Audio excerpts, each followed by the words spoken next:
Don't know whether we need to... Will people fucking know who he is with his beard on? I'm so sorry. I watched you on Sky Sports a few days ago, and now you've... What's your life come to, mate? On such a high now. You're sitting on the Baltic Market just as Father Christmas. Right, it's a Legged podcast. We're live. Merry Christmas. Merry fucking Christmas, everybody. Christmas. Can we start off by... I've got some gifts for everyone. Oh. Well, yeah, I say I thought I was Santa. Wait, let me just... Well, I say everyone. Right. Jazza, got you that, mate. Ah, nice one. You can open it. Thank you very much. There you go, mate. That's for thanks, you. mate. Thanks very much. Hello, family. Very kind. Oh, yes. It's a belt. Thank you, PlayStation. Mate, that's the only photo I could find on your Instagram that was like of a quality that I could put on a hoodie. Like Kenny Everett. Thank you, please. Thank you. Mate, the other one was a photo of you shaving your head.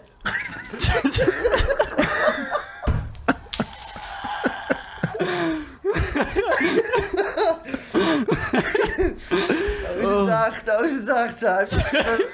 I don't know if I was laughing or crying then.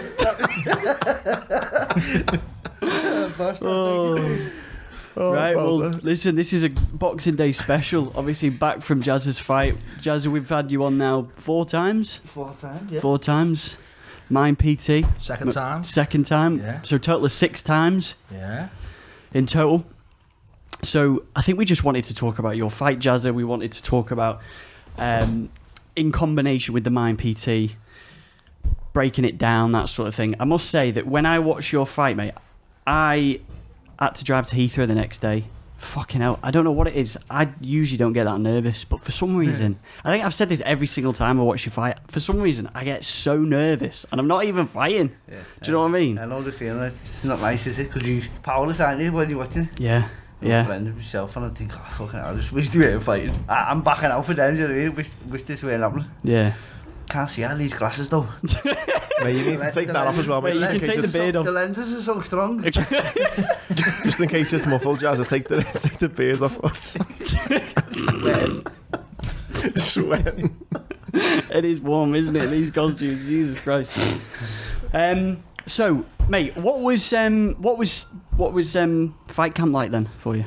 Long. Camp, yeah. It turned out to be 3 camps back to back, with a week in between, week or two in between them, because we didn't know what the situation was going to be. Because first of all, it was the COVID, and then we didn't know what was going to happen. So we went in camp anyway because it could have happened, and then we came out of camp, and then we went back into camp another 6 weeks, and then we done the old camp, and I got the COVID, didn't I? Well, did I don't know. Well, yeah. I got sick. The COVID got kid, flu. That was about it when you come out with that. The COVID kid. and then we had to do another camp. You didn't feel ill at all? Yeah, you felt a bit ill, yeah? Yeah, that's what I'm saying. I don't know. I felt the flu. But my babe went to Aussie. She caught it off me and went to hospital. So. Man, I remember when I saw that on Instagram and you posted a video, I was like, fucking hell. It was mad because I went home and I was watching, when you're looking through the channels, I was watching MTK Golden Contact Final, Jazza Dickens versus Ryan Walsh, but I was on the couch watching it. Do you know what I mean? It's a weird situation, isn't it? That is crazy, isn't it? What, like, for that then, when you're thinking that, and you know, the work you've done with Jazza, and you've known the preparation he's put into this, the whole competition in general, and then the COVID thing, and then that, what are you thinking as in like a client, a friend? Well, what I felt seeing you talk about it, it was almost as though like I felt like you felt you were apologising, because I know the type of personality you've got, and because you've got such a big heart, and you've got great values, I think part of you was like obviously really disappointed at your opportunity, but also like thinking you'd maybe let people down. But what I do know about you, and we were talking about this before, is that you firmly believe everything happens for a reason, doesn't it? Yeah. So maybe the fight wasn't meant to happen at that date. Which is a positive thing, man. Yeah, and also the mindset of someone who can carry on going. From a boxing point of view as well, like you were saying before to me, you made the weight easier, didn't you? Yeah. For the actual fight night. So maybe long term it will have worked out better. Yeah, I do believe it was like I do believe in stuff like that for the better. When it happened, I said that's good because it just means that I can drag him into deeper water, if that makes sense. Because I don't know, I live it. I live and everything about it. I live the sport. So Did you immediately kind of turn that into a positive thinking? I had to. It was weird because when we came home, my bear got sick, and the fight we could have got into was if you remember, Usyk fought Derek Chisora about 5 weeks later, and we could have got on that belt, so we had to stay ready. And so my bear got the COVID, and then she went to the hospital. So I've got the kids in the house, and then so I'm putting the kids in my outfielders to then go to the gym, train, you know what I mean, and stuff like that. So it was a bit of a mad situation. The next few days just went a bit blank because it was that hectic and mad and stuff like that. So what you saying, the way you live it, like that was done on a bit of you, that your body, you know, you're going into possibly now a third camp, you're thinking, I'm fucked here, I just want to fight and just get it done with? Or was you kind of just... What I knew is, I didn't know that deep down, but I thought I'd leave them thoughts to him. Oh, let's just have a nice Christmas and blah blah blah, and all that negative shit you tell yourself you don't want it, because you can easily find yourself saying, oh, I just want it over with. But the truth is, you just want to, when it's over, it's over. It's gone, you can't get it back. So try to live in it, do you know what I mean? And make the most of the opportunity and see what the opportunity, because there was a lot of learning lessons too from what happened. I learned a lot, and I knew if something's this painful, I know what carries on the opposite side of that coin is so much learning, do you know what I mean? So I tried to see so-called the goodness out of it too, you know what I mean? From a business point of view as well, it's probably raised your profile more, because it's like, oh no, boxer, as this fight doesn't go ahead because boxer's got COVID, and then of course you coined yourself the COVID kid. Yeah. So I've turned that negative into positive. I think you still got it on your Instagram, haven't you? Yeah, what Jazza happens Dickens? if you change your name so many times, it doesn't let you change it back, does it? Well, I didn't know that until I'm just messing around, calling myself Jazza Latito, fucking the COVID kid. And when I went to change it back, I said, you've changed your name too many times in this thing's 2 week period. What the fuck? I'm Jazza Latito for 2 weeks. I saw that, I was there. Changing back, I said, what's going on? He said, you still got time to wait.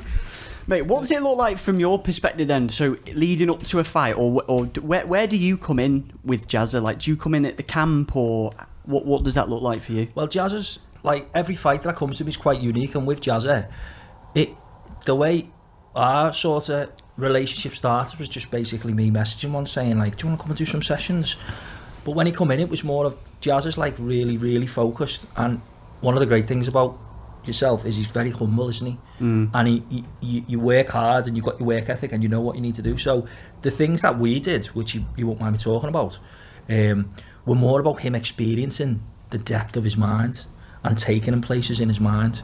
Whereas, say, like, other boxers might come because they come off the back of a defeat, they want to banish the demons from that. Or, as usually happens, a boxer comes in when they've got their biggest fight and they want to raise the game. Jazza was just more a case of, yeah, I'll come along and let's see what we can work on. So affirmations sort of thing. Yeah, and so I mean, we don't even do that many sessions because we don't really need to, but we'll have more conversations and, like, you know, little words of advice, and he gives me words of wisdom as well, don't you? When I came, I don't know. Although, you know what he did? I will tell you once, which happened, which was like surreal. So I love learning, and I always say to myself, every year I'm going to do a new course, I'm going to learn something new. Just come a little bit closer to closer, yeah. So I'll have to go on a speaking course next one out microphone. So I one year I thought, you know what, I'm going to learn Indian head massage, because I do Reiki, don't I? And I thought, massage the head, that'd be nice. So I turned up to this place, Buddha Therapies, great place in Fazakli. And I get there, and there's another person on the course, and it's a woman I've taught Reiki. So I was like, are you all right? Yeah. Like, guys, welcome to the course. I was like, oh, this sounds good. Okay, Phil, take your top off. I was like, what? Like, take your top off? I was like, why? We're going to demonstrate on you. And I was like, it's head, isn't it? No, it's back as well. So I ended up learning how to do back massage, which was really weird, and head massage. So it's not something I ever really do, ever. And you came after one of your fights, and you were like, my back's killing. I was like, do you want me to massage it for you? Where'd you? She was like, lions, I'm giving you a massage, aren't I? Yeah, he said, well, just sit there and take your pants off. So I just... Yeah, so that was surreal. That was surreal. Yeah, well, one thing I enjoy with Phil, but there was things that when I went to him, it was like, let's see what this is about, but the main thing, it was going, what was it called, Phil? It was like a child going back into the, what would you call that? Inner child work. Is that what it is? Inner child work, going back into, like, the past, into your childhood, and like visualising who you was as that child. And it's a powerful thing. I'm happy to talk about it because I know other people can go to film and get the same sort of thing. And it was like, give that child a hug and tell him you care about him and like you love him. It was powerful stuff. And I thought, fucking hell, when I come out of it, I don't want to go too deep into it because I'll be crying. But when I come out of it, it was like, fucking hell, that was powerful. That. And you said, didn't you, how long do you think he was in that for? 10 minutes or something? It was half an hour, wasn't it? Yeah. Because fucking hell, wow. The form of hypnosis that we did with Jazz is called, it's linked to something called Esdale, and Esdale was a surgeon in, it was about the 1860s or 1880s. There was a war in India and the British were there, and they didn't really have things like anaesthetic then, did they? No. And this was before people knew what hypnosis was. He was hypnotising people that deep to a state called the Esdale state, which was like a coma, where they weren't feeling like pain and stuff like that. So certain people have got a mind where they can go really deep. You've got one of them minds, mate. And what you felt like you were just, it was only a few minutes and it was actually half an hour. Yeah, but now, as a man, was giving that child, then, an hug. And I've based a lot of, I've built an old thing around that one session. Like the alter ego sort of thing. So going into a fight and stuff like that, I've never really put my finger on why a change in who I become. But you do when you come into the as you know, when you step on the stage in front of all these people, you have to become your act, don't you, in a way? So it's like an alter ego sort of thing, so become like a little Jimmy, and then Jazza, do you know what I mean? That's what, so I built a lot of work around that, and developed more of the alter ego, and but also getting more in tune with the inner child, you know what I mean? That's what I built a lot around that. What does that help within that inner child?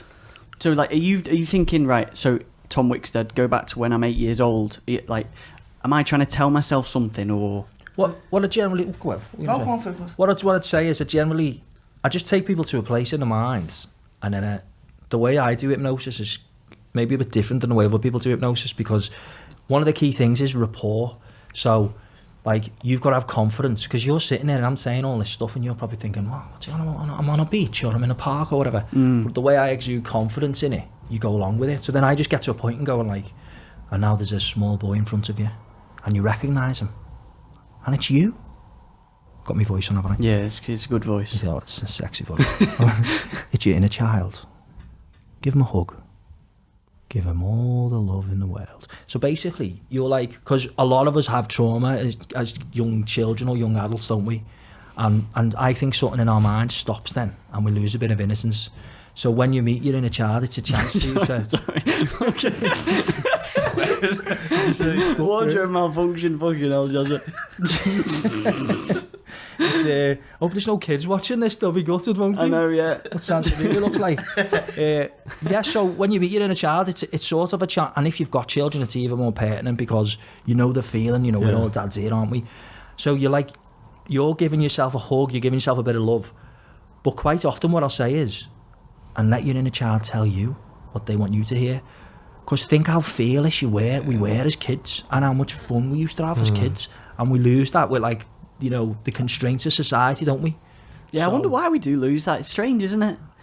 Conformity, I think. Yeah, I think. Responsibilities, bills. I think about it, you go to school, you trust the teacher, don't you, with your life, because you get told to, but you don't even know the real name. You call him Miss. What's the first name? You don't even know. How much we trust him, we don't even know what to call him. How weird is it you've just said that then? So on the way to school this morning, it happened a couple of days ago, my daughter come home, she's 6, and she said she's learning about fiction books and non-fiction. And she said the difference in a fiction book and a non-fiction, she said one's real, one's not. But she also said that one has a contents page and an index in it, and one doesn't. And I was like, I'm sure that's not the only way to, like, that's not always the case, kind of thing. And I said I'm sure that there are fiction books and non-fiction books that both have contents pages in. And she's like, no, that's not the teacher told me. And I was like, I know, but I'm saying that she might be wrong. And she, but no, the teacher said it's right, and it's that trust that she has. And I was like, I know, but it might not be. And it's funny, isn't it, that, like you say, you've just got all this trust in the world for this person every single day who tells you something. And then me, your own dad, who takes her to school every day, picks her up every day, she's like, nah, you're wrong. You know what, though? You can link it a lot to what's going on with COVID, can't you? Because it's all about authority and compliance. So it's like, oh God, everyone's wearing a mask, I'll have to wear one. Yeah. We're wearing a mask because we're being told to wear a mask. Or like, you know, when a vaccination comes out, They'll be, well, the government is saying you've got to have vaccination, so you've got to. Yeah. And then, They of course, do counter fear movements. teachers, don't we? Yeah. Fear them, yeah. They did. The government did employ. I don't know whether psychologist was the right word, but they did employ people like that to understand the psychology of a nation and what happens if you employ these certain measures, and then does that have a, like, do people comply with it, or do people? So, mate, it's 100% true. Like, trying to, if you think from a government's perspective of how to control, not control in terms of like authoritarian, but control as in like, will people go along with these specific rules? Yeah. Like, it's hard to do with 65 million people. To try and figure that out. You need a small minority, though. Yeah. You know, you need a small, like, it's something crazy. Like, if 100,000 people in the world like something, it can become a mass movement. It's bizarre because of the way things spread. But the other thing about compliance is, I saw a video last night on Instagram, and I try and avoid videos like this. It's just bad energy. It's by an account called like Eyes Wide Open or something, and it's all about like protecting kids from, like, you know, kidnapping, abuse and stuff like that. And he did this mock film where he had a secret camera and there's a kid walking, and this guy runs up behind and grabs the kid and runs like down an alley or something. But it was to see what the other people's reactions were, see if anyone tried to stop it. And I don't think anyone did. And I've seen another similar one where a guy's trying to put a woman in the boot of a car, and people are watching it, no one's doing it, and only one person does something, and this fella's pushing a pram and he starts like kicking the fella. Now, I don't know if I mentioned this last time I was on. There's a very famous case in New York with a woman called Kitty Genovese. And basically what happened was, going a bit serious and deep here. We'll laugh in a minute, don't worry. Basically, this woman, Kitty Genovese, she was seriously sexually assaulted on a street in New York. And there was a lot of witnesses and there was a lot of people present. And no one stopped. No one intervened. And they couldn't understand why. And psychologists think it's because we don't want to sometimes do things that seem out of the ordinary.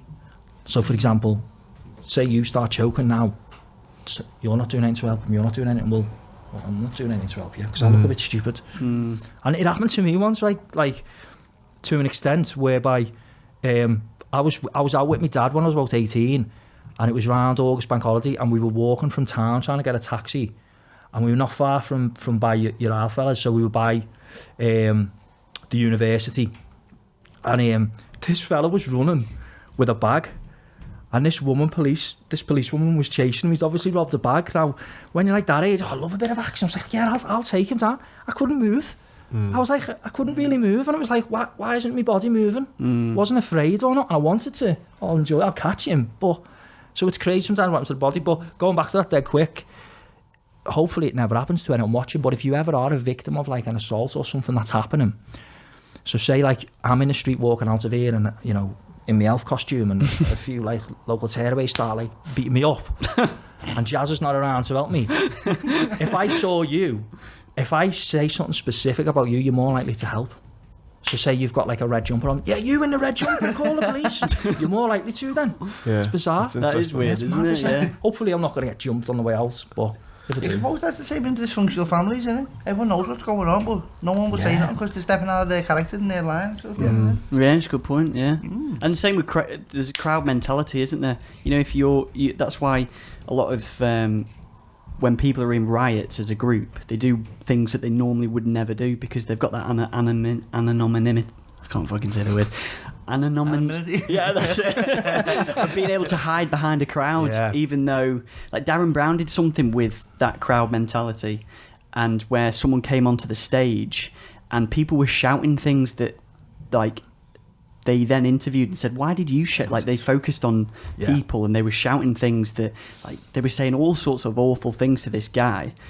And they were like, why were you said that? And they were like, I generally don't know. I have no idea why I was saying that. It's an awful thing to say. Yeah, but because I've got that. It's like at the match, innit? You might shout something at the match that you would never like say to someone, or boxing. Football last week I was playing football, and the way the football players speak to each other, because I'm from a boxing background, and we all treat each other with respect and then punch each other and then treat each other with respect. These footballers are talking to each other like crap. Yeah, what are you doing? And then they're swearing at the referee and all that. And I'm looking at them thinking, if this was in any other situation, just because you're allowed to do it on the pitch, oh, well, you're getting battered, you know what I mean? If you was in a nightclub now speaking to someone like that, you'd be getting bottled. I felt embarrassed when Liverpool played Barcelona and we beat them 4-0. Suarez and Coutinho were there. I was in like row 14 and I'm like screaming at them, like, you fucking rat, you this, you that, you know, because they used to play for Liverpool. and just caught up in it. Like a few days later, just thinking, how embarrassing was that? Like, I've got a daughter, and I'm there shouting at a grown fella, which I would never. Here's your chance to publicly apologise, because he might come on the podcast now, mate. That's why they haven't been coming on. Do you know what I mean? Like, it's like... Imagine a spotlight came on you and everyone went quiet and it was all the jokes on you.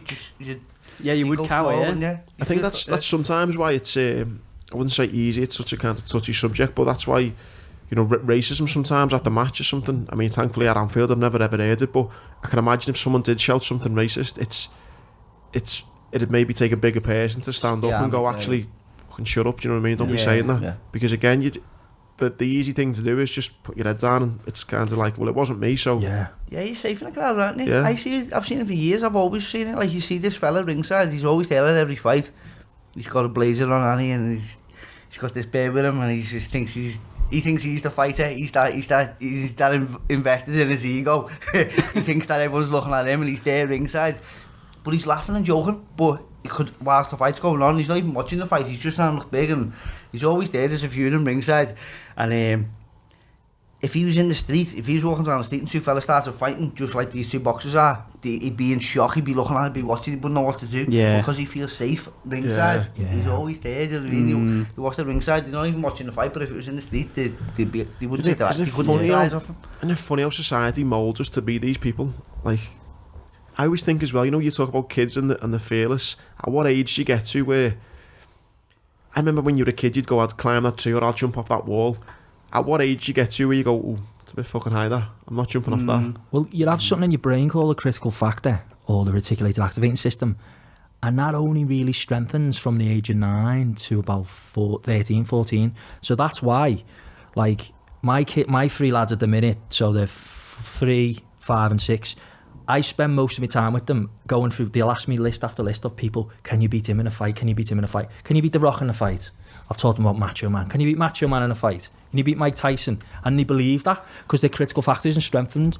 And if you think again, if like an 8-year-old like boy was here now, and we said, I don't know, we said, oh, you see that? That's not water. That's actually magic water. No, it is really. A Jazza drinks, it'll make you strong. Placebo. So when that develops, that's when we lose a bit of the fear, because we know, oh, actually, like, there is risk, there is danger. And that's why kids, like, we know ourselves and anyone watching with kids, when you tell them, don't, like, in where I live, there's a fire alarm, and I have to always tell my youngest, don't go near the fire alarm. He goes near it. Don't touch it. He tries to touch it. But it's that, like, temptation, isn't it? So that grows when you're around that age, and I think that's one element why we sort of lose our fearlessness. But think back as well to when you were, like, 18 or 19. Like, I think back to me then, and I was more fearless than I am now. You feel you can take on the world, don't you? And sometimes the knocks and the blows in life sort of bring you down. Yeah, man. But you can bring them back. I suppose maybe if you, like, your stage in your fighting career now, mate, I would say you've reached the arc where you're a wise fighter. If you fought the version of you now, fought the version of you in your first pro fight, what would he be like? Who? What one? You. So you. Me now or me then? How old were you when your first pro fight? 19. Say you were fighting that 19-year-old version of you now. Yeah. How would he approach the fight? The 19-year-old? Yeah. Fearless is the same as he'd think he was going to win. Yeah. And now he'd think he would win, you know. Yeah. Yeah, the both of them would think he'd win, but now we'll just blitz him. Wipe him all over the canvas. So would you, what I'm saying is, will you be more calculated now? Whereas would he maybe take more risks? I'd let him make the mistakes. Yeah. And I'd let him get carried away with the hype. Imagine he'd get carried away with the hype and just blitz me. Yeah. I don't know if I'd be a loser or a winner in that situation. Well, you know what? I when I had a charity fight at the start of the year, I was talking to Paul Smith, and I was like, any client I had in, like, just before the fight, who was a boxer, I was like, yeah, so have you got any tips? I was like, have you got any advice? Like, how can I knock someone out? And he was like, well, you don't really go to knock someone out. You knock someone out as a counterpunch, really. And he went, but I tell you what, I'd rather fight R. Stephen than you. I was like, oh yeah, would you? Why? And he went, because you don't know what you're doing, and you come in all guns blazing and that. And I was like, yeah, you're right. Because that's probably the case, isn't it? To read someone who doesn't know what to do. When I boxed as an amateur at eye level, and because they're so skilled, if you feint them or go to punch them, they react because they're tuned in. And when react and come back, they're reacting to come back. And then when you turn pro, you feint a journeyman and he just keeps walking forward. He doesn't react. And you think, weird, he hasn't reacted. So you just keep walking into your punches and take 3. And sometimes you think, well, what's going on? You're not used to it. You're waiting for a reaction to move again. You're thinking 3 steps ahead, but he hasn't reacted to the first one. So all your next 3 steps are gone. It's mad. So interesting. I heard Matt Bisping, the MMA fighter, say exactly the same. He's grappled with people who, you know, maybe a few belts below him or whatever, and it's like they're doing things that are just you're not meant to do. So unpredictable. It's like there's a few other sports that's the same. Like, so Sevi Ballesteros, one of the best golfers of all time, he was like, he come from poverty in Spain and he learned to play golf in the most unconventional way, and it was in his unconventionalness that made him so great, because no one knew what he was going to do. And even if you think like Wilder's a bit like that, isn't he? But like, obviously, fans of your show, because Jazza's been on, this is his 6th time, obviously Jazza is their favourite boxer, isn't he? And Jazza obviously just won the gold contract.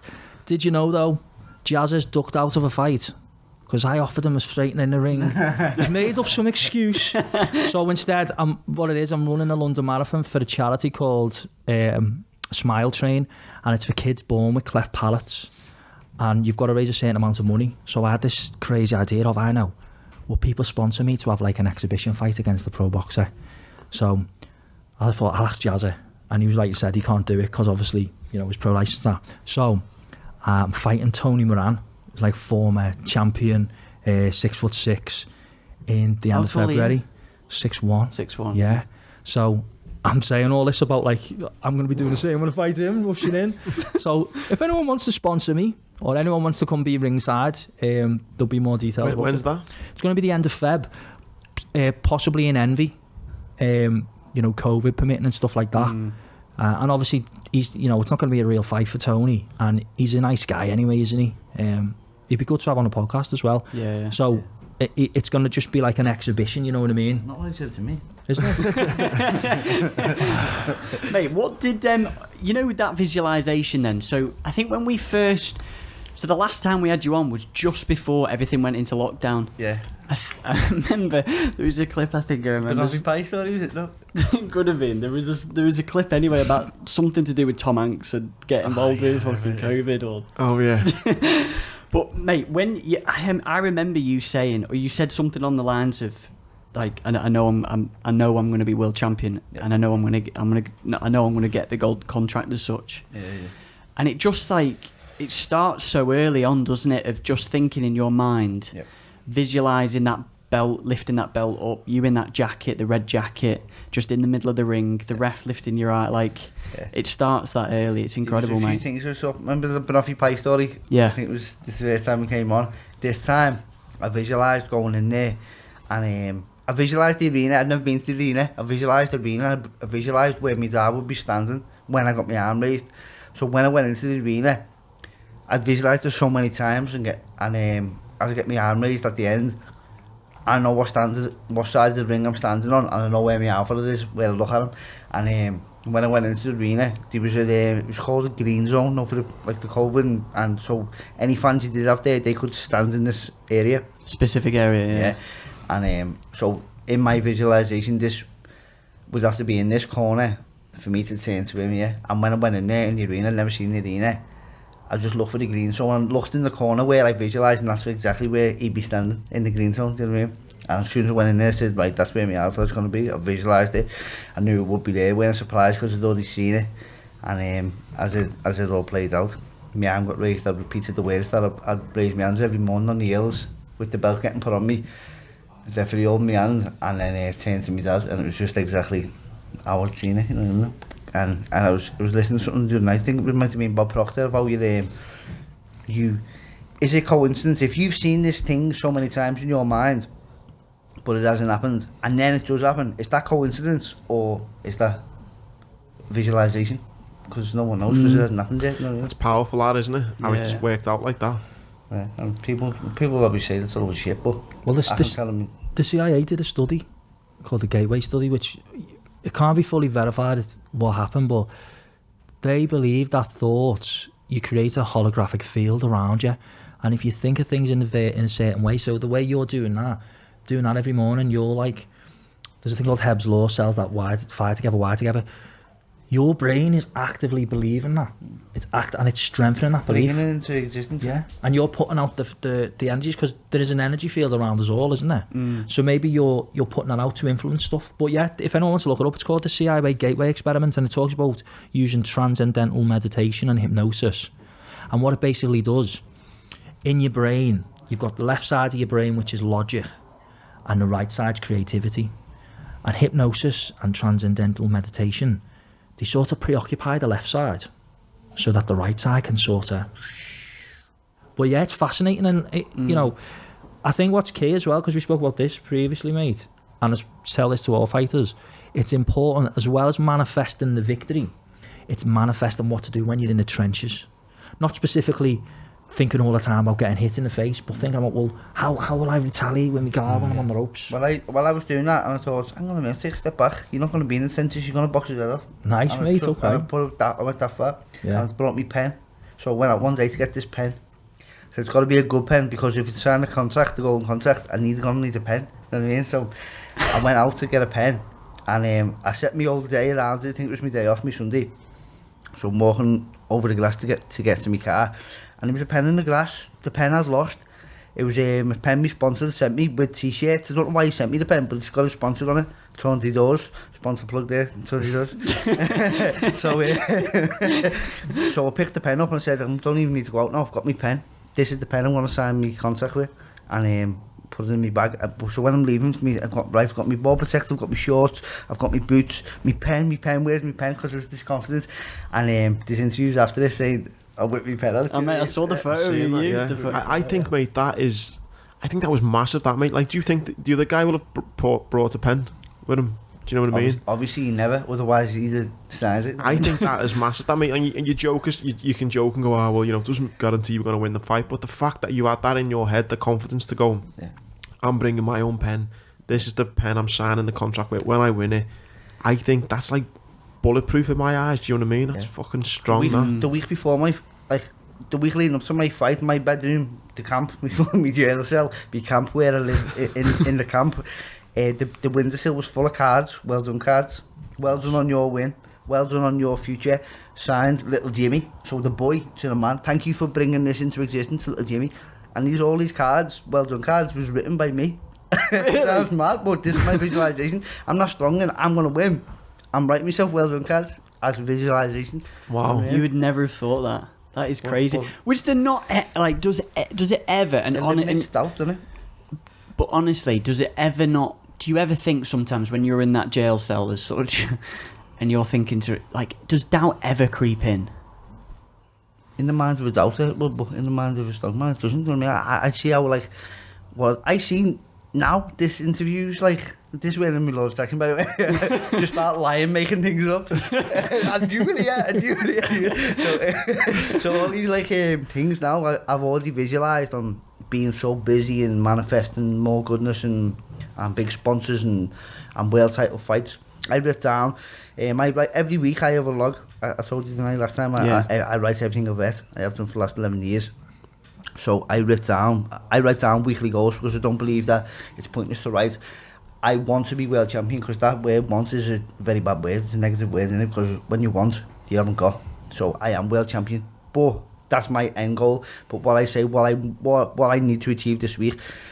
So the week before, I write ranked number 2 in the world was the WBO. Now that was just that was pie in the sky at the time I wrote it.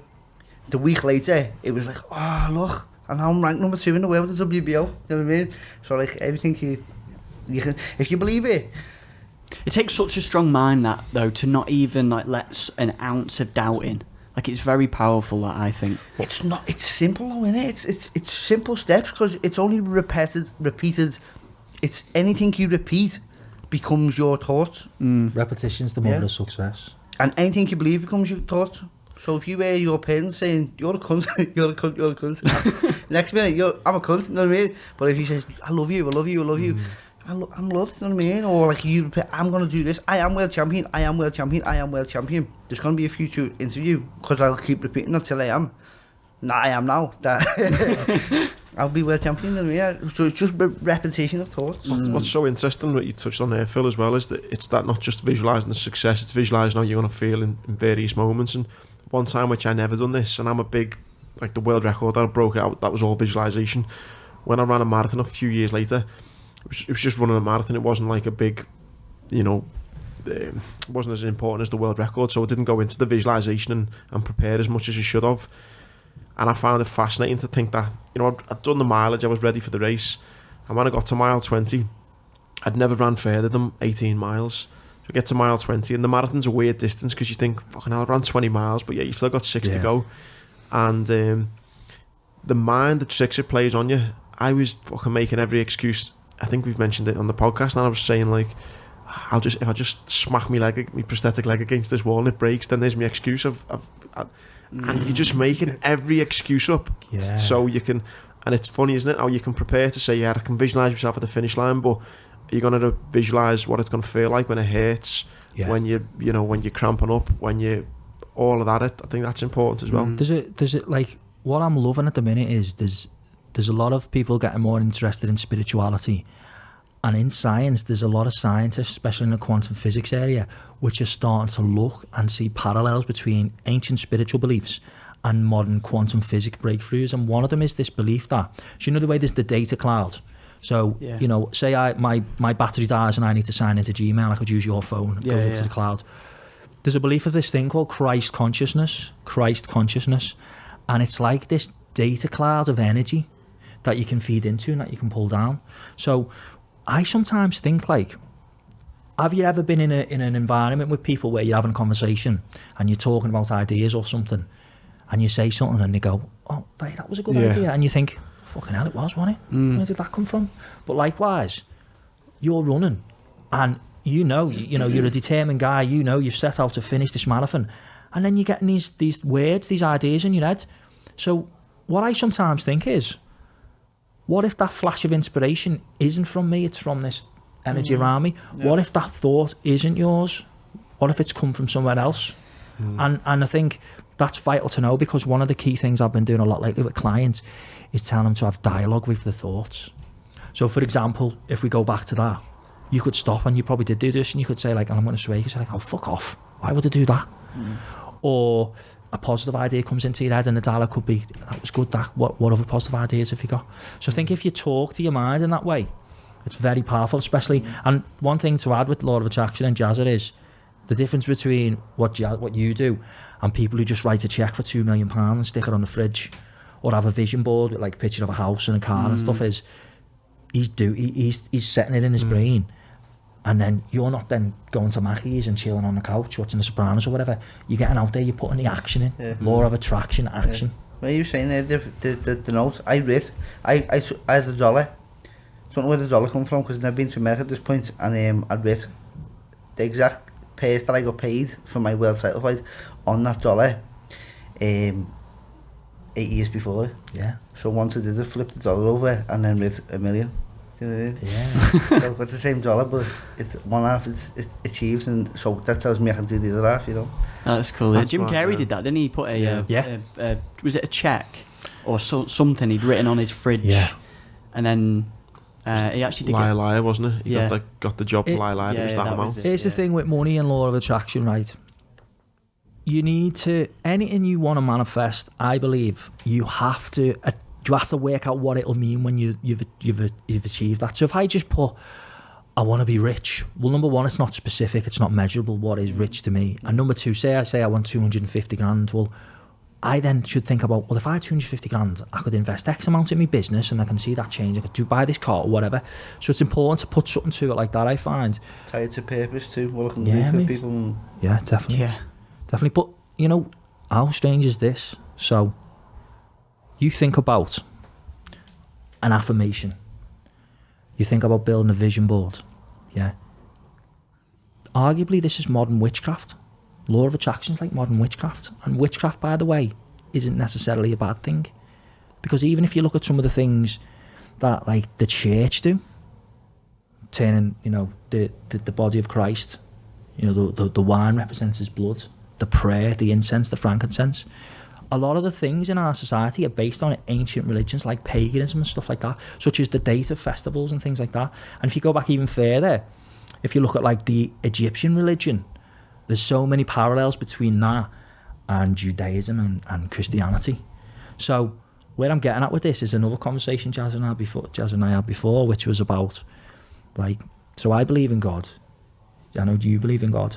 I think a lot of people don't believe in God. So did God create law of attraction so that people would have hope and faith in something? And is he actually in control? Because I say prayers, but if I say a prayer, my prayer is generally like a protection. Oh, please look after me, kid, please do this. But if I talk to the universe in my head, it's more like an assertive order, like, I am this, this will happen. So I think, you know, and that's what I'm getting back to, the science and the spirituality. There's like a dualism at the minute, isn't there? Yeah, well, if I speak to someone who's like from a yoga background or what I know they're not into any sort of religion or whatever, I won't say no one you pray, I'll say no one you visualise or no one you meditate, because I just see this the same. You're going in your thoughts, you're speaking to your higher consciousness, the same thing. A lot of things, like I was saying before, science is, it's a lot the same, isn't it? Yeah. So you've got many ways of having that conversation, haven't you? Only that we get caught up with, hang on, no, I'm on a science fence, you're on the religion fence. Yeah. But, you know what I mean? Yeah, it's good when you mention like religion. When you think about religion like that, it's more of a visualization sort of process rather than, you know, what you typically think of religion. Do you know what I mean? Because Well, like, I'm not religious, but if you know and listen, I love going into churches just because I find they're so peaceful. You know, big cathedrals, and you walk in and it finds so peaceful, isn't it? You know, and really. It goes even deeper with the religions, doesn't it? Because then you get the Christians and then the Muslims. And the Muslims say, no, I believe in God, and they say, no, I believe in Allah. There's only one Allah and there's only one God. And then you translate the word Allah, it means God. And everyone's got this fucking two different people who they're fighting for, which means the same thing. And here's one for you, little conspiracy theorists watching. I believe there was a civilization called Tartaria, which basically, Tartaria had free energy. It was really peaceful. And a lot of the buildings that we still have were from those times, and it's a great thing to look at. One of the things they say is that churches and cathedrals were sources of free energy, because if you look at how big a church is when you're inside it, and they've all got spears and stuff like that. But what I always think with religion is like, religion's more about what your relationship, your belief, isn't it? And it's okay to have strong beliefs, but you've got to be able to be challenged, I think, sometimes without getting like upset. Yeah. You can close minded, can't you? Yeah. Now, what I mentioned to you guys as well, I've got a brilliant thing we could do, and the people watching home could do. It's a very quick personality questionnaire, which sort of tells you a little bit about yourself and your thoughts. So, Love to do you ready to do it? I don't know if I fucking want to know what my thoughts are. So, if you're watching at home, this might be a good time to pause and get a pen. Have you brought your pen with you, mate? It's your sponsored pen. I've got some pens. I've got some pens. We told the doors, Ben. Yeah. So, what I'm going to do, guys, I'm going to ask you just a few questions, okay? Now, first of all, the reason I thought about this just now was, and I've got it written on my phone, is This is good, this. I'm liking this.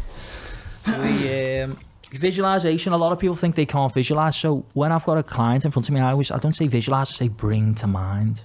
Bring to mind, because some people see things, some people feel things. So that's what we're going to do, guys. I'm going to ask you some questions, and you can either write down your answer or draw your answer. Go with your first thing that comes to you, okay? Don't think too much, okay? We see you doing school here now, don't we? Everyone's starting. Do you know what's weird? I've just noticed this. Jazza, you're left-handed. I'm left-handed. You're left-handed. I'm right-handed. Are you right-handed? Well, I've got southpaw, which is left-handed. I've said this so many times. You know, there's a massive big correlation between the amount of people, the amount of people who are left-handed are in jail, and the amount of people who are left-handed and billionaires. It's Really? like it's a really weird disproportion. We used to be, I think, like hung, didn't we, back in the day? Left-handed. Did we? Yeah. Oh yeah, I think they used to thought you were witches or something. Yeah, that was it. Yeah, they did. Yeah, they tried to make you change. Yeah. Change. Yeah. There's not that many world champion southpaws. You can't boxers. You can't think of many great southpaws. There's Marvin Hagler, Manny Pacquiao. There's not many. Maybe that's because there's few of them, because I was looking at a study which says they have a higher success rate. And you know, another thing which is interesting, go dead quick to it, is there's a study that was done with UFC fighters, and it found you're great at manipulating body language. It doesn't apply to you. But the ones that smile in the weigh-in more are more likely to get beat. Because smiling's like a sense of no aggression. And the strange thing is, in the animal kingdom, I used to think if an animal showed you its teeth, it was like a show of force. It's not. It's them feeling inferior and weak. 'Cause like if you think- nervous kind yeah, of, like, so, yeah. Because if an animal's going to attack you, it'd just attack you, wouldn't it? Yeah. I never thought about that. Yeah, I think that when you see people shouting at each other, and you think, bloody hell, is he just going to throw a punch you, or you got to keep shouting at him? You At the did, football. the way you did it, I was laughing my head off where you hugged the fella. Oh, it was brilliant. That It was what good, his that. name? Manipulated his Yeah. soul. You won then, didn't you, mate? He's still like that now at home, thinking, oh my god. And I think he felt a bit nervous, as if like, what's going on here? Yeah. And then the next one, you were taking the guy's belt, weren't you? That was good. Do you think about all this, Jazz, before you go? Or do Yeah, you just, well, I plan it. You planned it all, yeah. I'm saying to me bed before I go down there what I'm going to do and all that. What does your bird saying? I'm going to give him a hug. She just didn't even listen to me anymore. When I come back to the telly, she just goes, yes. Right, guys, so just go with your first instinct, okay? So think of an open field. Think of an open field. How big is the field? What's it filled with? And what are the surroundings like? Think of an open field. What's it like?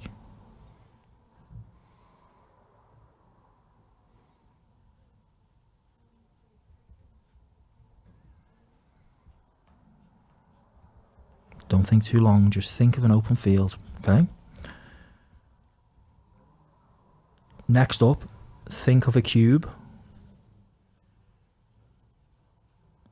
Think of a cube. How big's the cube? What's it made of? What's the surface like of the cube? Think of a cube. How big is the cube? What colour is it?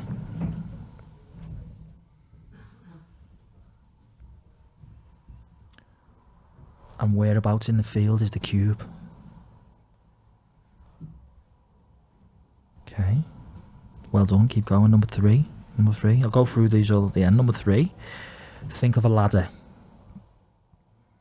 Think of a ladder. How long's the ladder? Where's it located in the field? And what's the distance between the ladder and the cube? Okay, doing really well, halfway through. Next up, think of a horse. Think of a horse. What colour is the horse? And what's the horse doing? What colour's the horse? What's the horse doing? Where's the horse in relation to your cube?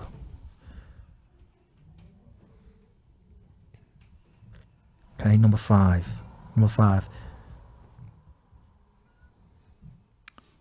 If you're watching at home, you can pause it as well. Number 5, think of flowers.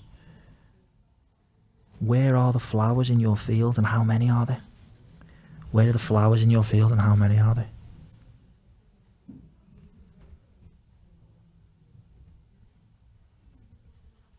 Good. Okay, two more. Number 6. Think of what weather is in the field. What's the weather like in the field? Is it raining? Sunny? Foggy? Okay, and number 7. Think of a storm. A storm. What is the distance between the storm and the cube? Is it a big storm? Is it just passing through?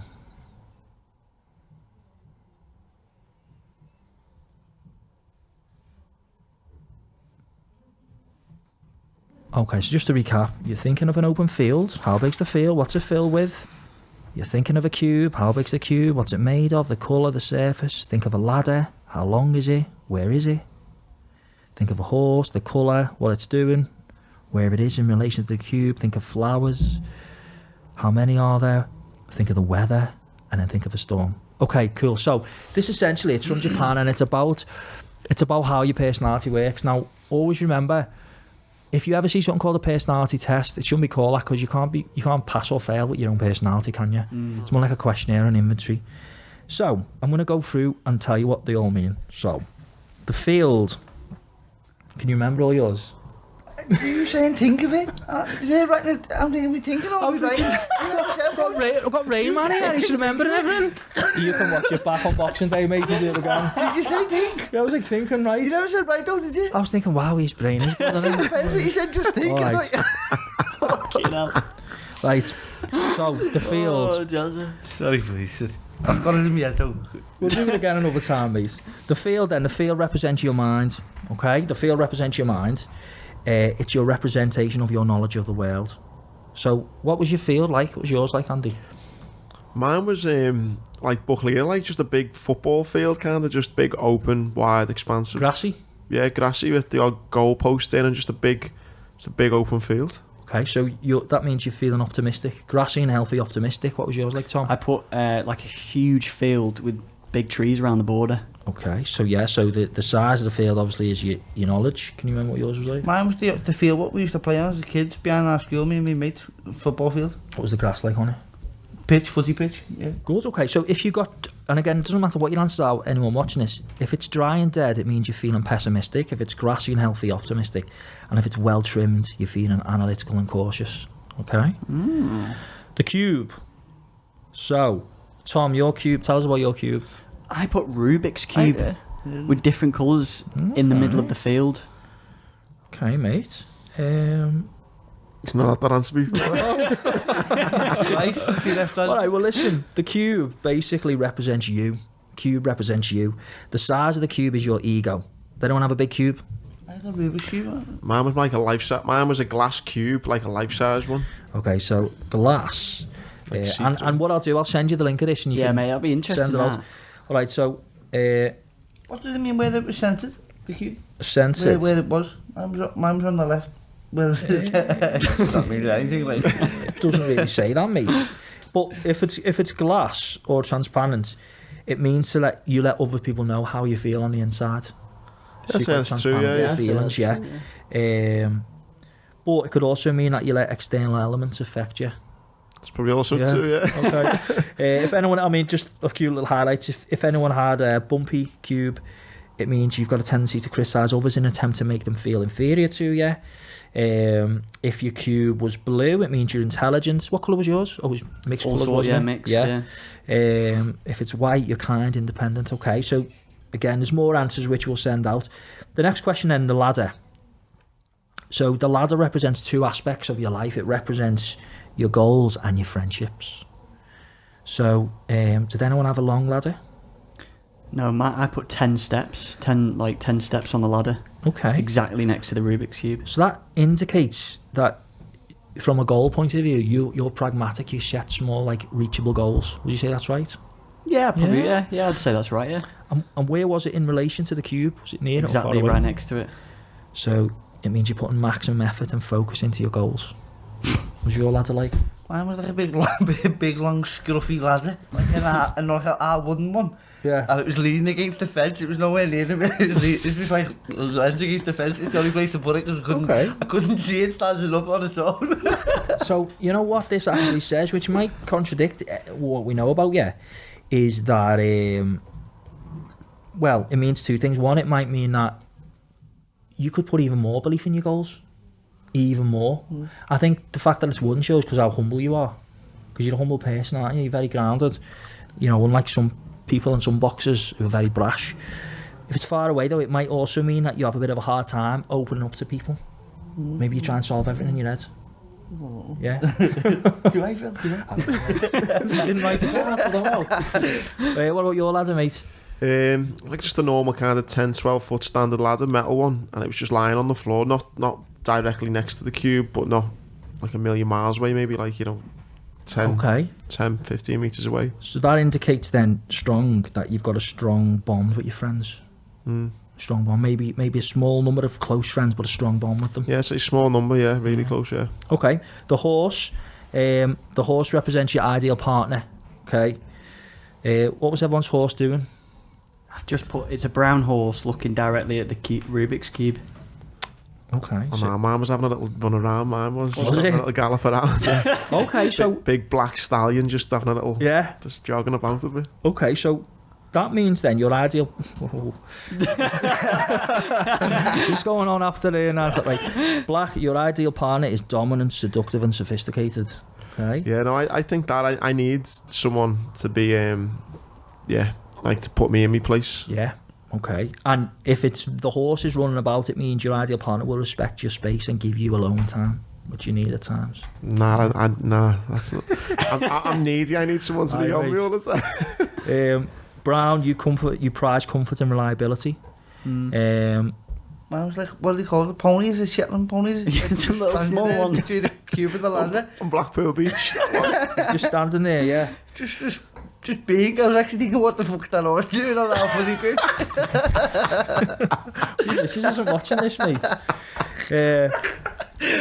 Okay, the flowers, guys. So I'll just run through these dead quick because I'm conscious of the time. It's just by me. The other. No, it doesn't mention the Shetland pony, mate. I love that. What was she doing? What was it doing? It means Why she's was the calm. horse in the field, Then you got punched a bit too hard in that last fight, mate. The flowers represent your family and friends. So if you've got flowers everywhere, you're like a bit of a social butterfly. If you've just got a few flowers, you're close with your family and friends. That's interesting, yeah. Yeah. It was like three daffodils. Oh, you know, It was like these Us three. flowers in this field. The weather then, what was the weather like? Sunshine. Yeah. Bright sunshine. Gorgeous day. Yeah. Mine was just a clear blue sky. Mine was the crisp, cold, footy morning. No, the Sunday morning's the crisp, cold Oh, weather. I missed them, yeah. Maybe Okay. those foot- Sun, optimistic and carefree. Open sky as well, you know, you're quite prepared for anything. It doesn't mention that answer, mate. Okay, finally then the storm. Now, the strength and the position of the storm reflect the stress you're feeling in life. Okay, so what's your storm doing, Tom? I put a huge storm on the horizon. Oof. Which basically means, like, Oh, are you fuck. anticipating something, like, big coming along? Oh no. I don't think so. But if it's on the horizon, it's still at bay, isn't it? Yeah, it's a day, yeah. I'm Yeah. trying to hold it off So at you the can moment. prepare for it. Mm. Yeah. What about yourself, Andy? Yeah, you know that way sometimes, like if you look in the distance, maybe like towards like the marina or something, you see like those dead dark grey skies, Yeah. but it's like you think, oh, fucking hell, like tonight it's gonna be pissing down, that type of. Yeah. So it's something that's good. That's positive. It shows you're not really under a lot of stress, or you're aware there's the potential of stress, but it's at bay, and I could do something about it. Mine was in Jazza? the distance, far away, but it was directly behind me auntie's house, what you can see from the field. Don't know what that meant. Like, Well, I mean, with you, which is good about yours, you're relating it to your youth anyway. So, I mean, well, I don't know. Maybe you've got a concern over something with your auntie. Who knows? Maybe give her a phone call after this, mate. Maybe it's your unconscious communicating to you. So have you checked the weather? Get the horse in, the fucking storm's Yeah, going. get the pony in. Make sure she's had the roof done in case it rains. So, guys, we'll get the link for people watching to do. And the thing with these is, depending on the mood you're in, they can change a little bit, but they are really, they're just a little fun way of like thinking about yourself, aren't they? Yeah, it's good that. really. I enjoyed that. Powerful. It's good to do with kids as well, because they really love stuff like Yeah. that. It's weird. I wonder how they actually, whoever set this up, how he analyses, or he or she rather, analyses about what that storm means, how far away it is, the thinking behind that. Do you know what I mean? Because that must be difficult. I know Jordan Peterson's got a personality test that he sells, and I've been meaning to do it just because I really like his stuff. But how he thinks about what your answer would be in relation to what that actually means. Well, they're based on words. So, essentially, psychology is fairly modern, like ridiculously modern. And so, in about like the late 1800s, they started looking at like the vocabulary that people used. And back then, it was a small number of words that people used. But obviously, as people have communicated and people have learned different languages and we've come in contact with more people, we've learnt more words. So every personality inventory or questionnaire is based on descriptive words you'd use for yourself. So what scientists have done is they've taken like some key words like happy, sad, angry, strong, and then they've linked that to feelings, and then they've linked it to metaphors that link to the feelings. Right. So the storms, the stress, yeah, the horse links to the feelings of companionship and stuff like that. So it's always based on words. Like I think I mentioned last time, the best one to use is hexaco. which is free to use, Hexaco inventory, and that tells you about what traits you've got, and that's amazing because it tells you naturally. Say you're feeling anxious. If you did Hexaco, it would tell you if you're naturally an anxious person, which is good to know because then you can think of, okay, well, what measures can I put in place to help me manage it? On the flip side, if you're feeling anxious and you do the Hexaco questionnaire and it says generally you're not an anxious person, great. Well, okay, well, what's making me anxious right now in my life? And again, you can do stuff around that. So that's a good one. What is anxiety? What is it? For years people say I've got anxiety, and I think, what is that? It's become a bit of a buzzword, and I think the last year or two, everyone's anxious, everyone's got anxiety. Whether they have or they haven't, but I think everyone says now they have. It gets mixed up between nervous, I feel sometimes. Like, I think it's, I mean, maybe you could say more, but I think it's good to be a bit nervous, a bit anxious sometimes. If you went into everything not giving a fuck, then... Yeah. Is there anything that defines anxiety from? Well, there are definitions of anxiety, but you've got to look at everything's subjective. So, for example, you could come out now and have a flat tire and think, I'm not bothered. You come out on a flat tire and be like, oh, my day's ruined. Oh, everything's subjective. So I think things like that are on scales. So, like they talk about like the autism scale or the ADHD scale. I think we've all got our own anxiety scale with inside us. Yeah, it's a great shout, that, yeah. And I think when you know that, and we've got to have, because you know what, sometimes like, so like a nurse works like the 12-hour shift through the night and then comes home having a breakfast, and the person she lives with has had a bit of like a crap sleep and says, I'm shattered, I'm knackered. Well, that nurse might think, hang on a minute, you've been asleep all night, I've been in work saving lives.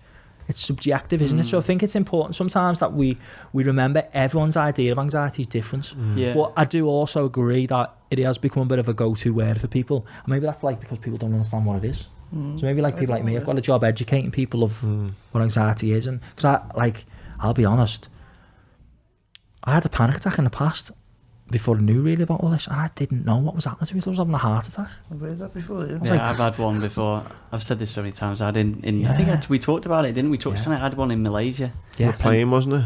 Yeah, when I was in a waiting at a shopping mall there, and I was like, I'm fucking dead here.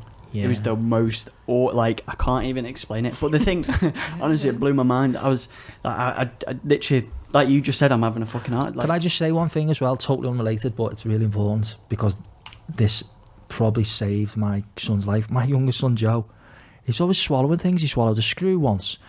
I was in the kitchen with him. I can't remember what I was eating, and he started choking. And I get lots of different clients who come to me, and one of them's a nurse in Alder Hay. And you know the Heimlich manoeuvre, if you were choking, we do that on you. You don't do that with kids. So I said to her once, well, what would you do? And with a child, so if you've ever got a child who's choking, what you do is get them and smack them in the back as hard as possible. Bam, bam, bam. I did that, and whatever, I think it was a crisp, came flying out. Oof. But it's something that, like, why aren't all parents put on first aid courses? Yeah. When they have kids? Why? Yeah. Because what you do in the middle of the night sometimes, with your kids. So that just came to me. So maybe someone watching. Keeps you up anxiety, doesn't it? I think it can do. New parents can. Yeah. Sometimes as well, I'll just wait on that anxiety thing. I don't know if anyone else does. Sometimes I'll just wake up and I'm nervous, and I'm like, why am I nervous? I don't know why I'm nervous. Something bad's gonna happen. Is that anxiety if you think like that? Yeah, maybe it is. I don't know, but I've I'll wake up and go, but I don't know. If you like, for example, if I had to do a talk, like Andy's got a talk in like 2 hours or whatever it is, I could understand why I'm nervous because I've got to do a talk. But sometimes you wake up and you're like, I'm nervous and I don't know why I'm nervous. Trace it back. Think, okay, what's on my mind? Feelings of nervousness. Okay, what am I thinking about when I'm nervous? What am I thinking about? Oh, that conversation I had yesterday with so and so. Okay, why has it made me nervous? Because I didn't really. I've said they've misinterpreted my words and maybe I've hurt them. Or it might be, why am I nervous? I know why I'm nervous. I haven't done all my Christmas shopping. Open dialogue our basic defense mechanism is to avoid things until it's too late. We all have different ones. I think when I tell people I don't get anxious, I very, very rarely get nervous, and people are like, it's so lucky I get dead nervous about everything. I think I'm too far that way, and I don't know whether it's because of what I've been through and stuff, some of the extremes that have happened in my life, but I should be more bothered about more things. A silly example, I had a fucking at what are they called? A debt collector fella knocking at my door the other day. I was like, what the fuck's going on here? I had a parking fine from 2 years ago from York City Council that a letter had come and I'd maybe not read it or whatever, and I've just fucked it off. And he's like, oh yeah, you know, like 250 quid or whatever. Now, I'm guessing if people was knocking on the door, people would be going, oh, fucking hell, shit, I need to pay this fine. Me, my own bad admin, I just let it go. I'm just like, now I think, is that because I'm just so chilled out, but too chilled out about stuff? And maybe it would have been good to be a bit more anxious if I'd seen a parking ticket. I should have been a bit more, fuck, I need to, you know. And because I've just been so, fuck it, you know, in the grand scale of things, it's a fucking, you know, and I've just mugged it off a little bit.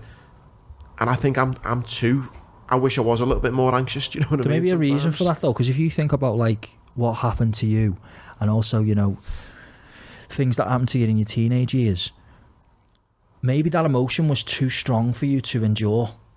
So what you've done is you've learned to be able to detach and switch off, which is brilliant when you've got to get on stage in front of 20,000 people. When you did that talk on Remembrance Sunday, you can detach from that and you can enjoy the occasion, but it's not always helpful. So maybe in relationships you've had times where the person thinks you're being cold with them, but what it is, your defense mechanism is to be calm, to be laid back, to switch off. And so maybe that's something that you could visit and become more comfortable with. And I say that because I'm learning now, because I've got a coach. Everyone should have a coach. Even the best coach should have a coach. The coach I'm working with is showing me some of my defense mechanisms that I've built up, and one of them is the same. It's unknowingly detaching from things, thinking I'm protecting myself, but I'm not. I'm making it worse. So it could be that reason, mate. Totally, do you want Jazza to beat the bailiff up? Right. Sounds very relatable. I'm nothing to do with him in case he knows I'm about, he's looking for me. It was Jimmy to get him. Like, one thing that I'm fascinated with, Jazz, as well, and now Phil, you might have helped him, is one thing I've struggled with in the past is I've been really successful at certain things I've set my mind to, whether it was writing the book or this world record or even getting in the Marines in the first place and all these things, and it's been when I've been really switched on, very focused, you know, I'm visualising, it all comes together, and anything I've done, it's worked really well. Some of my downfalls have been when I've kind of reached that peak and I've probably spent too long at the peak, give myself a pat on the back thinking, fucking hell, this is great, exactly how I pictured it, amazing. And then a bit of laziness creeps in, a bit of then soul searching, a bit of setting new goals. It's a bit like, well, I've done everything I want to do now. We said that on the last podcast. It's like I got to a point now where it's like, I'm 32, I've had a documentary on ITV, I've done this book, I've done this, I've done that. If anyone had said to me I'd had these successes at 32, I think, fucking hell, great. I get to a point where I'm like, well, what can I do now? Given your success, especially recently with the golden contract, are you ever fearful, or do you ever have that thing of, I know you've got the big target of, you know, going on in your career, but do you ever get those kind of moments where you fulfill something that you've been working towards for so long? I mean, this golden contract's been, what, a couple of years in the making? Yeah. And you know, you've done it. Even though you knew you were going to do it, it's happened now.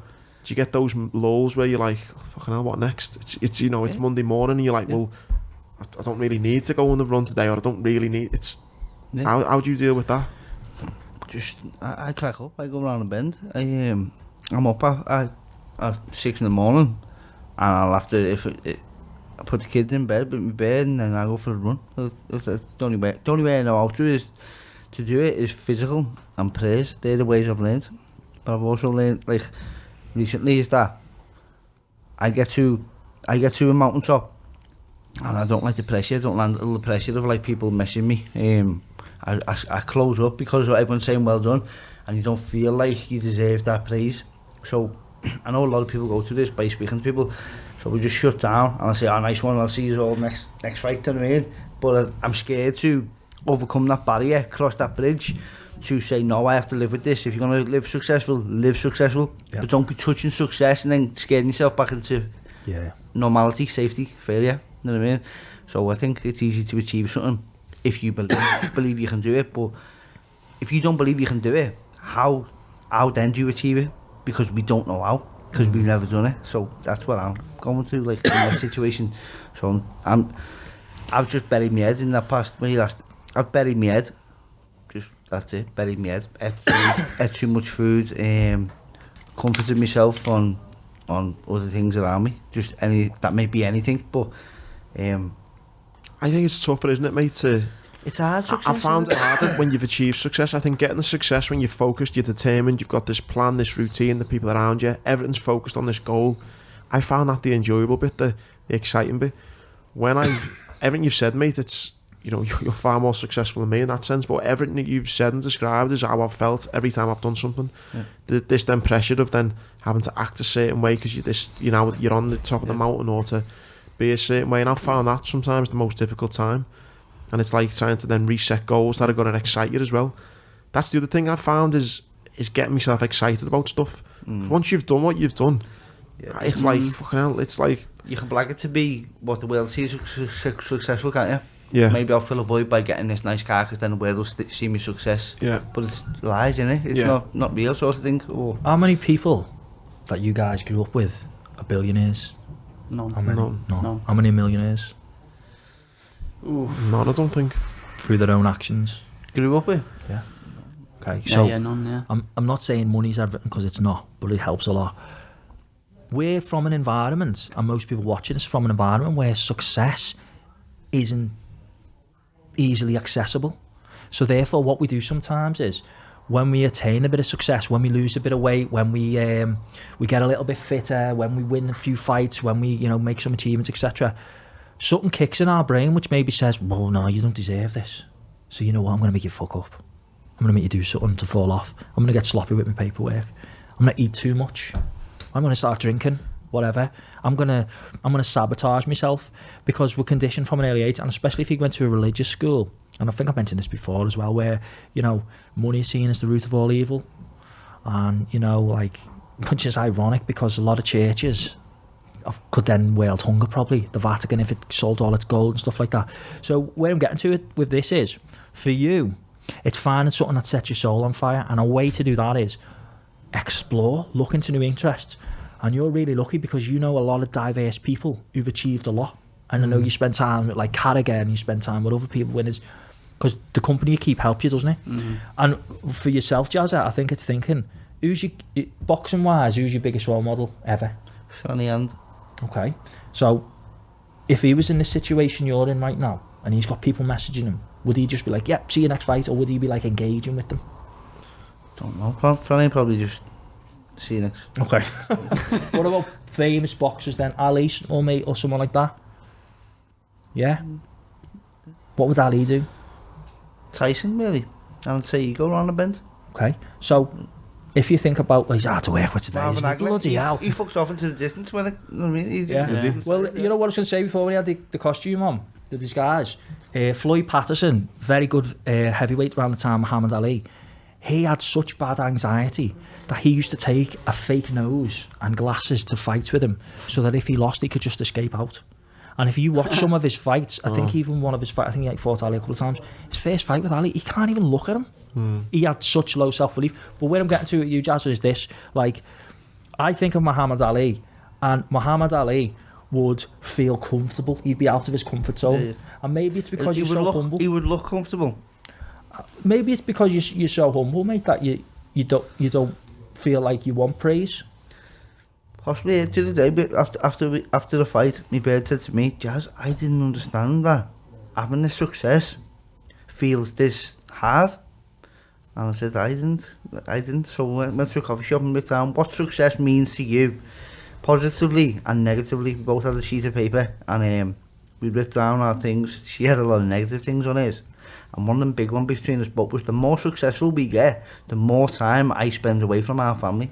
So little things like that, fearful of it put me back into failure, because I'm scared to succeed because I'll lose my family. So little things like that can make me feel, but on a subconscious level, you can drive yourself to failure rather than success. So I'm trying to out myself so I can be successful, do you know what I mean?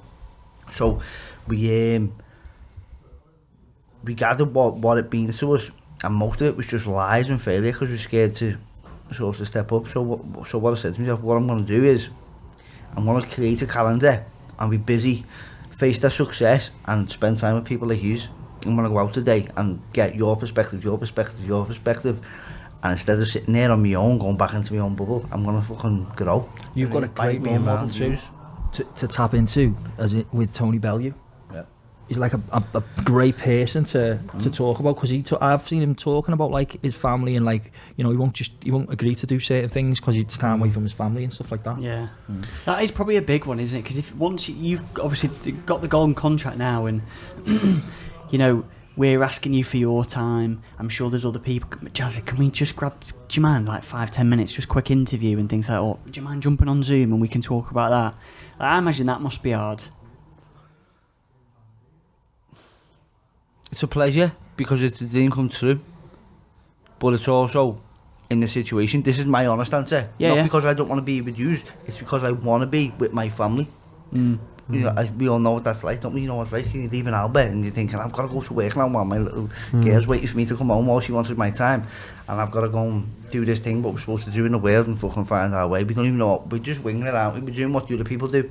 Why do we live the way we live? Why do we wear clothes? Because the other people do it, you know what I mean? Why do we have a telly in the middle of our living room? We've all got a telly in a couch in our living room, probably a mirror in the fireplace, because everyone's got one. We don't even know why we do it. That's a good point. Why have we got windows and doors? Because the person next door's got them. You know what I mean? So It's just funny you say that about, because it's a guy asked me to do, and it's totally what you say, you can get swept up in just doing everything, and some guy asked me to do a podcast for him, me to be his guest, and I said yeah, I can only do up until, I'm in the gym till like 11:30. I said I can do 11:30 till 3 any day, and he said, oh, I can only do evenings, and normally I would have went, yeah, but I was like, I've got my daughter, I had my little girl pretty much all the time, and I was like, no disrespect to this guy, but I was like, I don't know him, I'm not giving up an hour with my daughter to sit talking to a stranger. And I've not always been like that. It's only more recently I'm like, no, I've got my life how I want it, where I can take my daughter to school, I'll go to the gym, I've got a few hours then when I can do podcasts, do talks, whatever, but then I'm back to being a dad again, and I'm not letting anything get in the middle of that. And you feel like you owe people something, because it's something like you always wanted to be in this position, you feel like you owe them. So like, but it's like social media, everyone wants a piece when you're doing well, but then when you're not, you can get resentful, do you know what I mean? Although you appreciate it so much, you can get that confused. Like, you can get that so confused, do you know what I mean? Like, people send, like, can I send you this? Can I send you a gift? And you get it distorted, because you're thinking, why is everyone sending me fucking gifts? What are they after? And then it turns out some people are after you to promote their brands, and not doing it because of you, and then you mix them up with the people who actually want to send you the gift. And it gets very distorted, and then your own best mates, who you've been best mates with for years, one of them took a step back because you want you. My best mates, every time I'm successful, my best mate takes a step back, both of them, and I don't see them as much. But if I weren't switched on, I could think, where's that cunt gone? You know what I mean? But the truth is, he's like saying, just have your fun. I don't want to be mixed up. I don't want to be seen like them other people who are all over you now. But then you could get that distorted. Where's that fucking cunt gone? You know what I mean? I was going to say to you then, how have you found Jazza work? Because I think I've had it a tiny bit, nowhere near the level that you possibly have or may come to have. But do you ever get like into a self-sabotage mode where it's like you get this success, almost like the fame, I guess, and it's like you then start thinking, I can't act a certain way, or I can't kind of enjoy this moment because you're fearful of people thinking, what the fuck's he thinking? Yeah. I think I very naively thought, you know, when I was doing these talks, that people would be like, oh, fucking is right, you know, he's got blown up, he's made something good of himself, nice one. Don't you? But then it's like, people go, who the fuck's he think he is? And it's like, hang on, like, do you ever get fearful just with your success? John May yesterday, I was asking him a question, and he said to me, he sees it as people not saying to you, they're not happy for you. This is what he explained to me.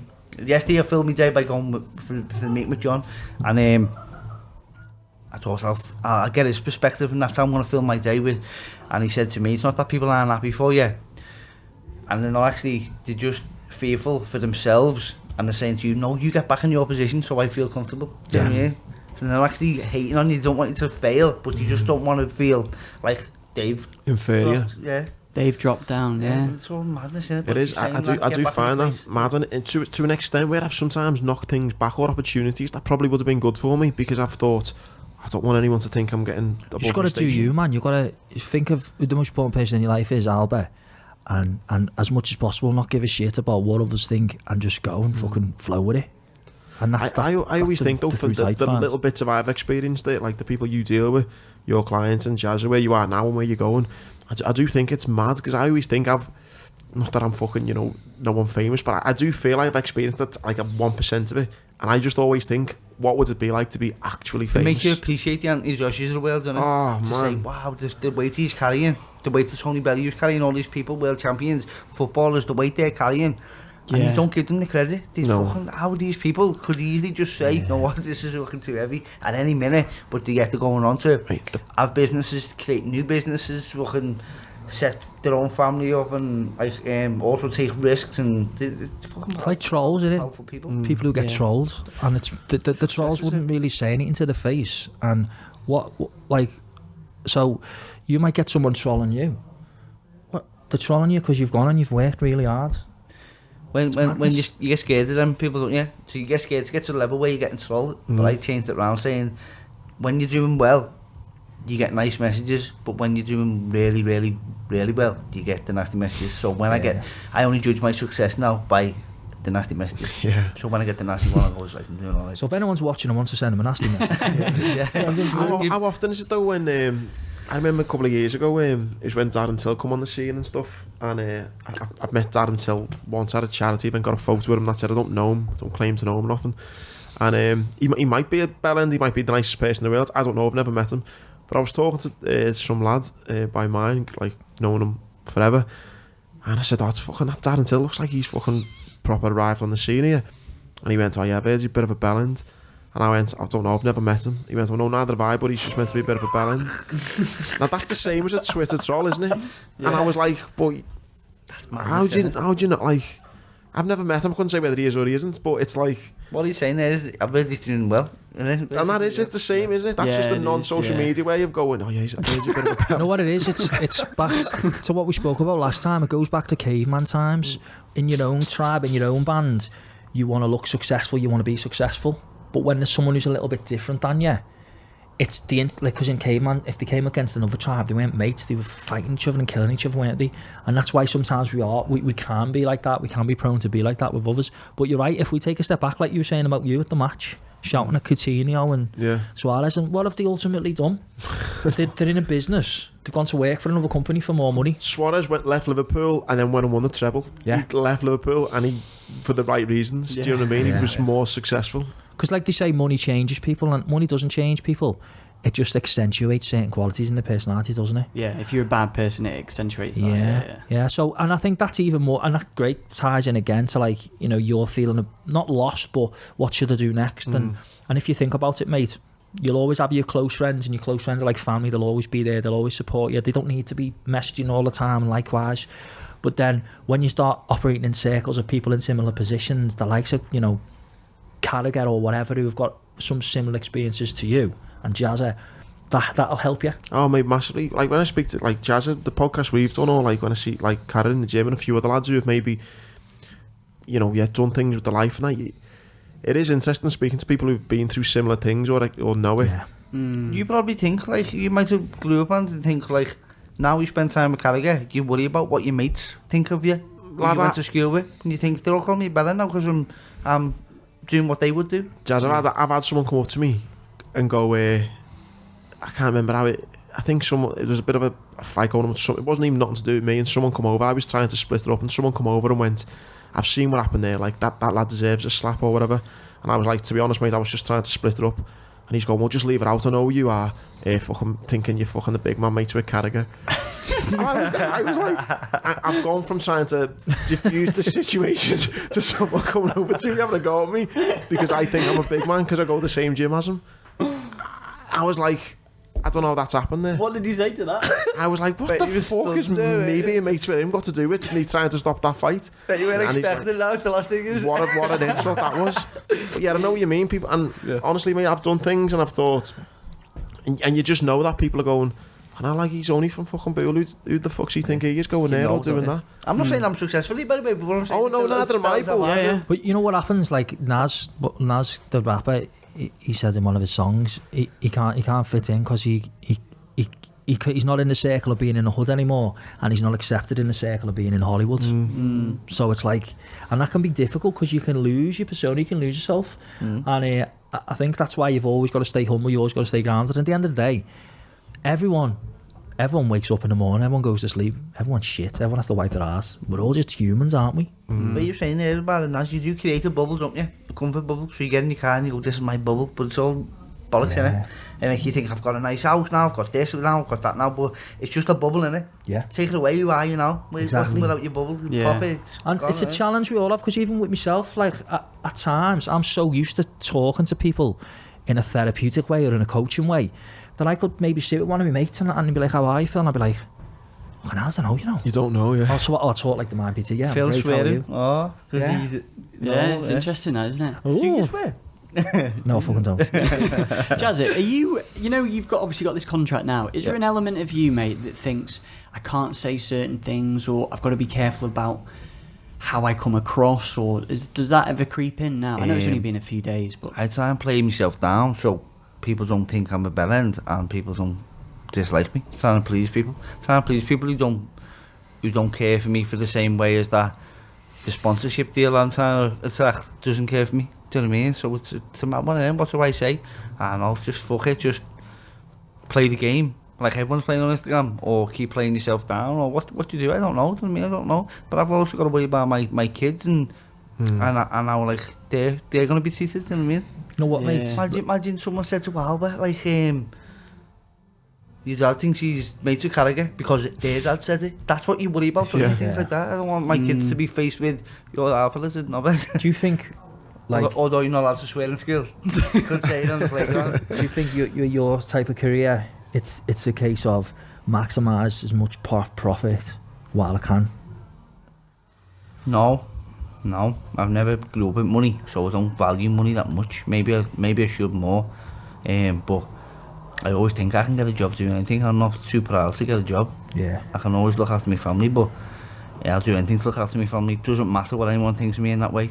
If someone says, he was world champion one day and now he's on the taxis, that's what they want to say. They can say it. Because if that was the case, it's very, very true. They're not lying. You know what I mean? It's how they put it. It's their problem. But I would have no problem. That's not that's my goal, by the way. But every day driving. Bringing it into existence with a lot of attraction. But what I do think is that like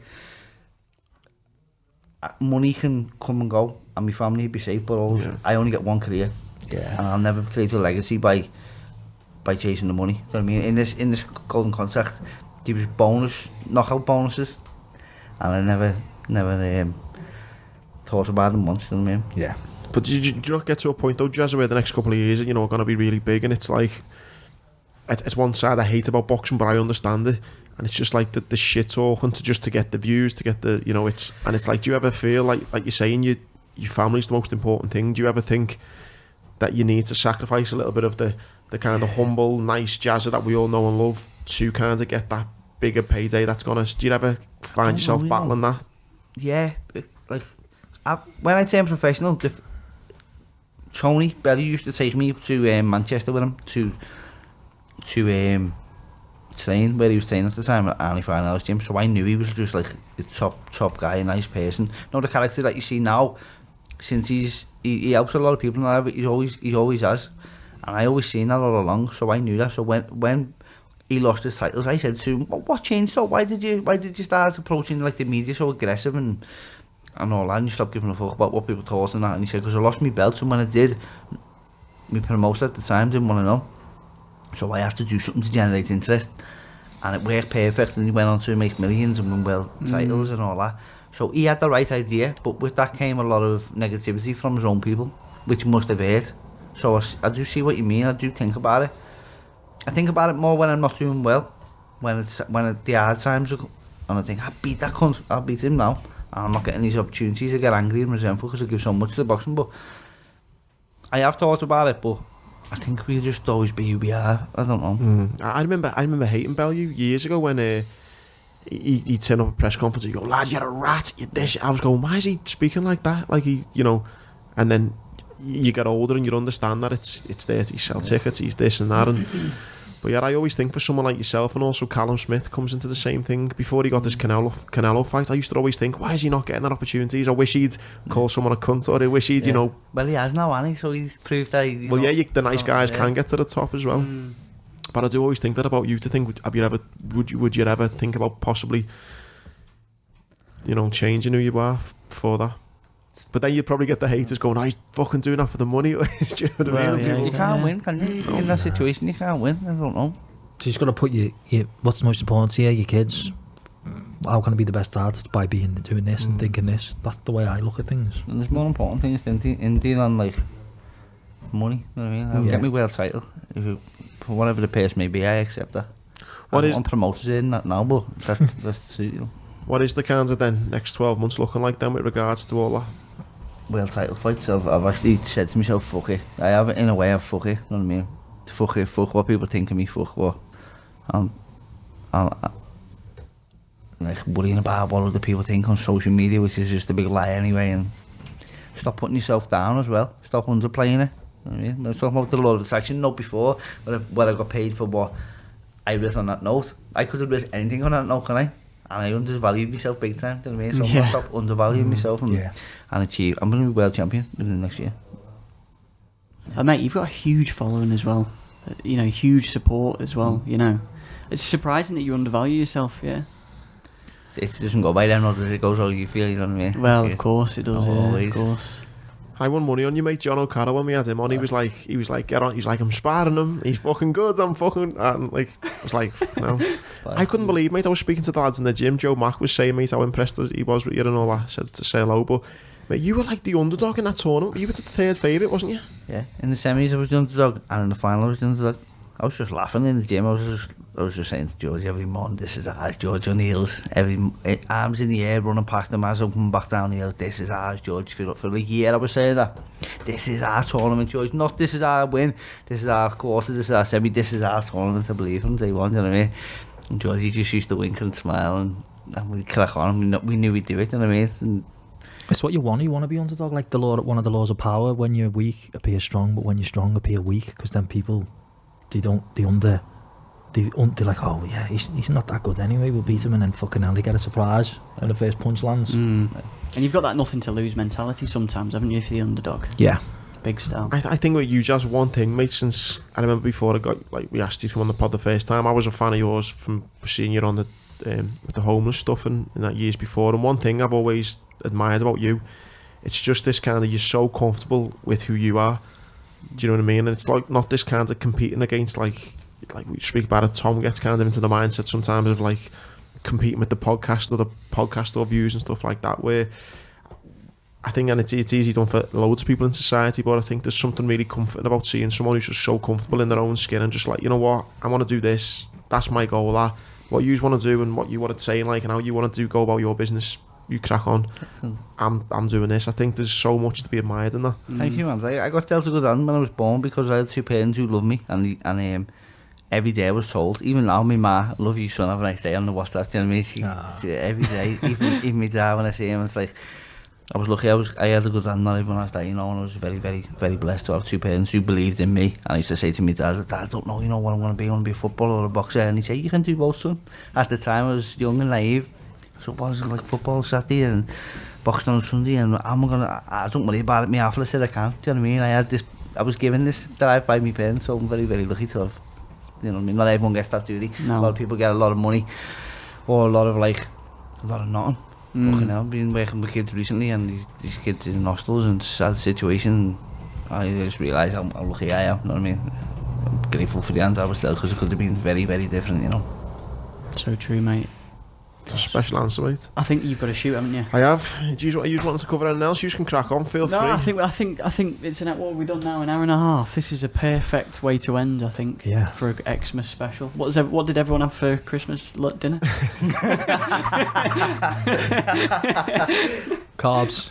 Carbs, yeah. No, mate, it was great, and it's coming to the obviously it's nearly the end of the year, mate. Obviously we've had you on a few times, boys, and I probably like this one more because it's so good talking about the mindset and our individual, you know, kind of journeys and what we're all going on, and that's the great thing, mate. I think what this podcast has taught me is that we're all people. You know, we're all got our own things going on, but it's the communications and the relationships you have with people. I think that's what makes it. So, lads, thanks for coming on, and even more thank you to for getting dressed up like a knobhead. Thanks to Tom. And you kept your glasses on all the way through, mate. He's keeping The it. lens is a proper tick. Thank you for your time, lads. Oh, mate, honestly, Well, thank you boys. so much, mate. And Really good. congratulations once again. Yeah, Thank you. Yeah, huge congrats, man. Cheers, guys.